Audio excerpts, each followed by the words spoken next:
These words may cease to be beautiful, but they shall never cease to mean. Every tear is a milestone, a failure I have reached, or a dream I have achieved.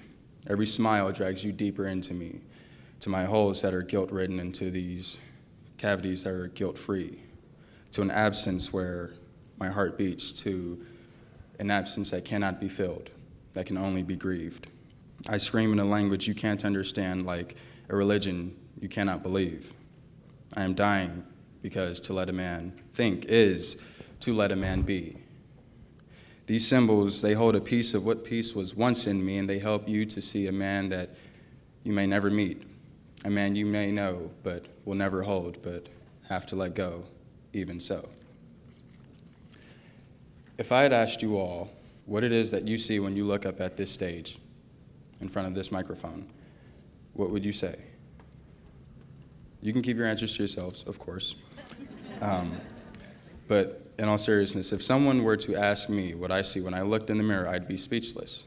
And not in the breathtaking sense, but more of my major depressive disorder will lead me to believe that I'm useless, I am empty, I am nothing, and that no epiphany, pill, or religion on earth can make me feel better. This has been my struggle. And though it may seem minuscule to some, it is an uphill battle for me, all the way uphill. For a very long time, and even still sometimes to this day, I cannot imagine myself dying any other way than suicide. I can't imagine me falling off my motorcycle, or my parachute not opening, or natural disaster, old age. Just doesn't happen, doesn't occur. This goes to show that there's not a bullet on earth that can kill anyone, not just me, faster than depression. I remember times where every inch of me felt wrong, felt foreign, felt disgusting, and I just wanted to rip myself open. And so I did. I cut, and I cut deep. But I'll be the first to tell you that there is nothing, no feeling on earth like the disappointment of a failed suicide attempt. I picked up what I like to call, not everybody, an addiction to pain, and that was at age 12. I also picked up a pen. While I burned everything that I wrote in middle school, mother didn't like that one very much, I also burned ruins into my forearms, into my chest, into my shoulders. I dug graves into my neck, to my temples, into my wrists. Some scars have faded, though some are undoubtedly still there. But so is my pen, and so is my expression. I learned how to use a chainsaw about a year ago, and when you're cutting down small brush and tree, you might come across a spring pole. A spring pole is a limb that can be caught under anything else, but it's under extreme tension and extreme pressure. If you do it wrong, it can snap back and potentially kill you or otherwise harm you. So the best way to do it is several shallow cuts along the side to alleviate the pressure, right? And you minimize the potential injuries.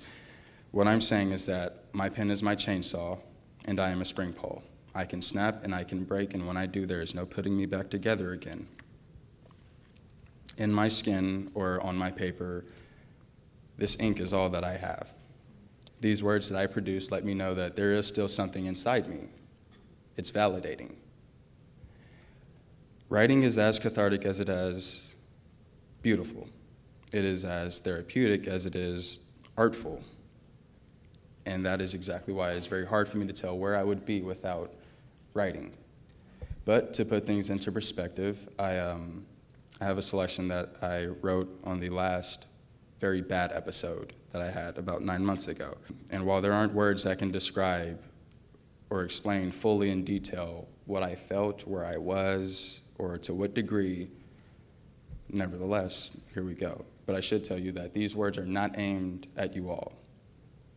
They're not geared toward you in any fashion. They were solely produced towards myself.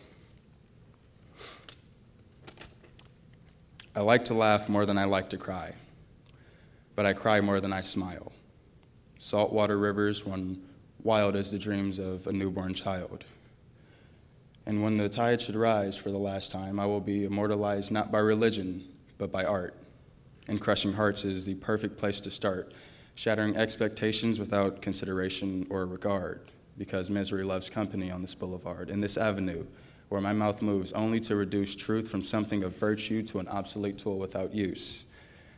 Sinners, trauma, and some sort of busted fuse gave birth to a recluse, and it has instilled in me a thirst that threatens all that is in you and that pushes you to persevere, so you can hate just as long as you fear, and you can cry as long as you listen and adhere. The chaos is clear, and I can see your tears wherever they fall, next door or next year. You can feel me there, but I need to bring you here and make you see that your destruction and my vengeance can overcome any distance and raise hell right under your feet. And there aren't enough angels in this world or the next to protect you from me. I will destroy you, and I will break you down like a disease until your last bit of hope leaves. You will gag on what you believe and run from what you cannot see. This will be done in remembrance of me.